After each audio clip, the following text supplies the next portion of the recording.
It is an honor, a privilege to be here with you today. To Mr. Perkins and all the John Horn High School faculty, Colonels Burton and Yoakum, to all the NCOs here today, and to all you cadets, good morning, and God bless you today. I remember very well the morning 14 years ago on this day. I had worked late that night before and was sleeping that morning when my best friend called and said, get up, you got to turn the TV on. I didn't know what was going on, but I jumped up and I turned the TV on, and of course I saw what many of you may have been too young to see at that time, but those my age and a little younger, a little older, probably will never forget, was the sign of the first burning tower that morning in New York.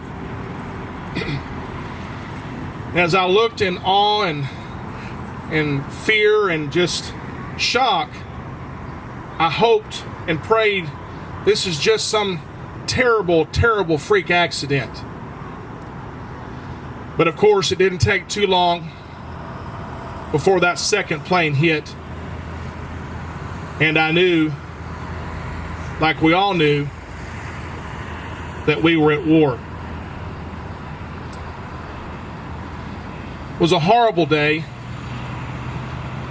and yet, like most things, God can take anything terrible and turn it into something good.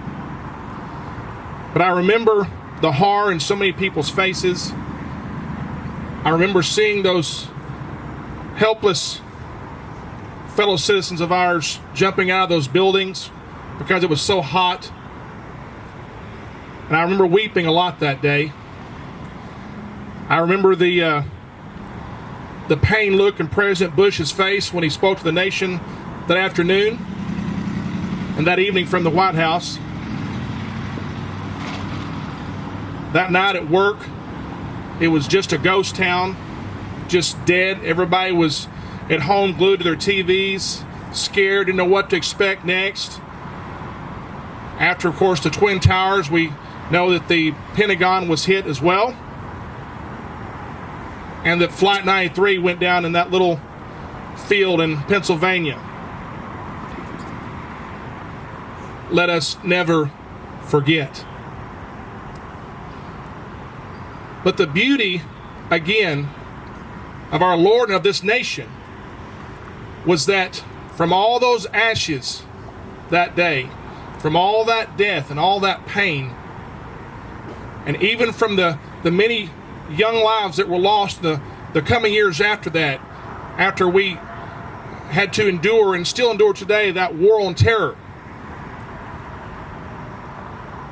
we began to see in the coming days after that fateful morning a nation come together as we had not seen probably since World War II.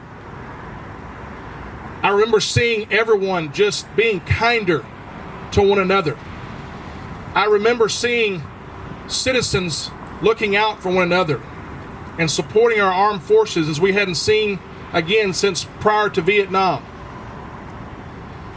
I remember watching the State of the Union a few days later, President Bush addressing the Congress after 9/11 and seeing members of both parties who had often been enemies politically hugging each other and loving each other and standing as brothers and sisters. I remember seeing the United States Congress, Republican, Democrat, shoulder to shoulder, standing on the front steps of the Capitol singing, "God Bless America." We need that kind of unity today. To all you young people, all of you cadets, to all of you students, thank you for serving in ROTC. Some of you will go on and serve in the United States military, as my two boys have. My two boys, DeAndre and Bryson, served in Mesquite High School's ROTC program all 4 years. And they are now both at Fort Benning, Georgia, in their basic training to prepare for infantry school, to serve their country. But young people, understand that the future of America, the future of freedom, is truly in your hands. You are the future of this country. The decisions you make in the coming years will have a lot to do with whether one day we will live as free men and women.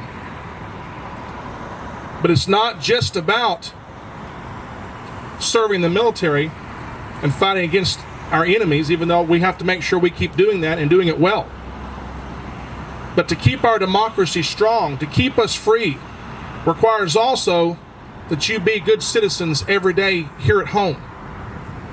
That whatever jobs that you take after high school, that you do those jobs well, or if you go to college, that you don't just prepare to one day make money, but you prepare to one day to give back to your nation, to give back to your community, whether that's working in your church, helping the poor, serving others in need, or whether that's serving on your city council one day, or serving as mayor. One of you could be the mayor of Mesquite one day. One of you could be president of the United States one day and keep our country moving forward.